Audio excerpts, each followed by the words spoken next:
Fala você ligado aqui no canal, bora fazer um curta. E hoje nós vamos comentar Bingo, o Rei das Manhãs, que é um filme brasileiro que vem gerando bastante burburinho nos últimos tempos. O filme é dirigido pelo Daniel Rezende, que é montador de filmes como Tropa de Elite, Cidade de Deus, que tem vídeo aqui no canal, especial de 15 anos. E ele tá aqui estreando no primeiro longa-metragem dele, que é um filme sobre um palhaço que nos anos 80 fez muito sucesso num canal que tava um pouquinho abaixo da principal emissora do país. E aí, nos bastidores, esse cara, ele cheirava cocaína, ele tinha problemas com a família. Isso é muito parecido com o outro palhaço famoso que nós tivemos aqui no Brasil, certo? Pois é, como vocês já puderam perceber, a história toda do Bingo, ela é uma alusão claríssima à história do palhaço Bozo, que começou lá nos Estados Unidos e aqui no Brasil ele ganhou uma força impressionante graças à interpretação do Arlindo Barreto, que pegou esse personagem e catapultou, e hoje em dia é um ícone da televisão brasileira, junto com o Chacrinha, por exemplo. Mas em contrapartida, o filme ele não conta necessariamente a história do palhaço Bozo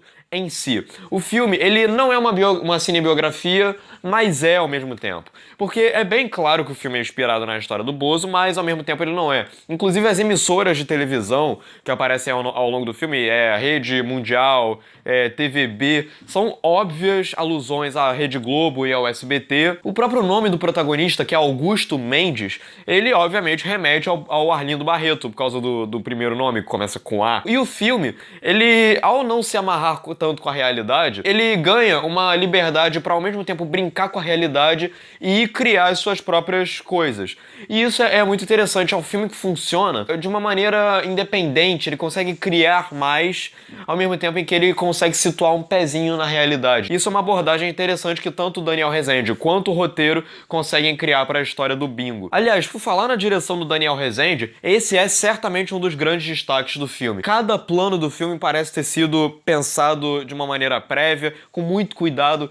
A movimentação de câmera ela é super fluida, é um filme muito bem cauteloso, bem estudado do ponto de vista de decupagem, de mise-en-scène. E é um filme que ele exibe um cuidado notável na produção dele, tanto na reconstituição de época, através do design de produção e dos canais de televisão, quanto da direção do elenco, e a movimentação de câmera é muito inventiva, junto com a fotografia do Lula Carvalho. É um filme bonito de ver, é um filme estiloso, ele sabe usar muito bem o contraste entre as cores, como por exemplo, ele usa o tempo todo o vermelho e azul para referenciar o próprio personagem do Bingo, ao mesmo tempo em que em algumas passagens mais melancólicas e mais intimistas, ele coloca uma iluminação dourada com um foco um pouquinho mais instável. É interessante isso. E algumas jogadas visuais que o Daniel Rezende e o Lula Carvalho criam, são jogadas visuais curiosas. Por exemplo, numa cena onde certa pessoa acaba se embebedando por causa da irresponsabilidade do Augusto. O diretor e o diretor de fotografia, eles focam o Augusto, que tá dormindo, mas no fundo, a pessoa que tá se bebedando, que é a coisa mais chocante da cena, ela tá fora de foco, justamente pra passar essa sensação de que o personagem do Augusto não tá se importando com o que tá acontecendo, que a irresponsabilidade tomou conta. Então é isso, do ponto de vista estético, é um filme muito bem orquestrado. O final do filme, sem spoiler, claro, tem um plano sequência que sai de um traveling circular em torno da televisão, aí passeia pelo apartamento do personagem, aí vai pra fora do apartamento, e aí pega um plano panorâmico e termina dentro de um quarto de outro prédio. Ou seja, é uma direção muito estilosa, mas não é estilo por estilo, não é um filme bonito simplesmente por ser bonito. É um filme bonito pra enriquecer a história em si. E já que eu citei a direção de elenco, os dois pilares do filme certamente são o Vladimir Brista e a Leandra Leal. O Vladimir Brista, em especial, ele consegue remeter de uma maneira muito precisa e muito perfeita à performance do Arlindo Barreto como Bozo lá nos anos 80. E é interessantíssimo como é que ele cria todas as dúvidas e todas as inseguranças do personagem na cabeça dele. Ele, ao mesmo tempo, ele sente a necessidade de fazer o filho feliz, mas aí depois que ele começa a se descobrir nesse mundo da fama e do dinheiro e do prestígio, ele começa a se perder cada vez mais e cada vez mais, ele começa a se tornar cada vez mais errôneo. E é interessante como é que o Vladimir Brista consegue transitar perfeitamente entre as inseguranças, as imperfeições do personagem e a performance elétrica e cheia de vitalidade que ele ganha ao interpretar o Bingo. É impressionante. Quando ele veste a maquiagem e as roupas do Bingo, ele ganha vida nova. E você entende por que ele exibe tanto fascínio nas crianças e no público. E o filme ele recria vários momentos icônicos do Bozo, como por exemplo, o momento dele com a Gretchen, ou então quando um garoto ligou pra ele e mandou "Bozo, vai tomar no cu".